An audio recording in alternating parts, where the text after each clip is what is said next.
再来看台中有一个姓池的查甫人，甲厝邻的灶骹改做毒品工厂，伊透过网络学做毒，买一寡感冒药来提炼毒品哦，佮准备要做安非他命，互刑事局抓到，这嫌犯已经移送法办咯。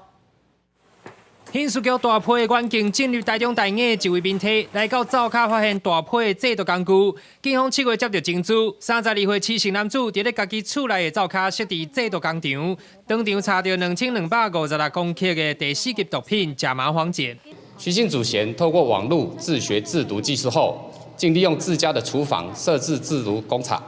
并大量收购感冒药后，从中提炼萃取毒品甲麻黄碱。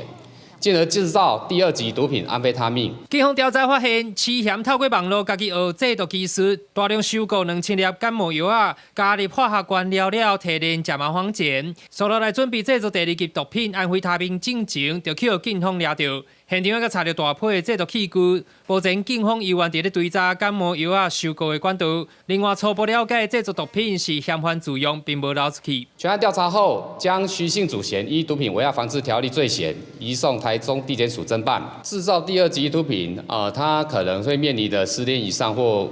无期徒刑的一个刑责。 警方表示，专案以涉犯毒品危害防治条例罪嫌移送台中地检署侦办。制作、运输、贩卖第2级毒品，会面临无期徒刑或者是10年以上有期徒刑，会使并科新台币1500万以下的罚金。记者台中报道。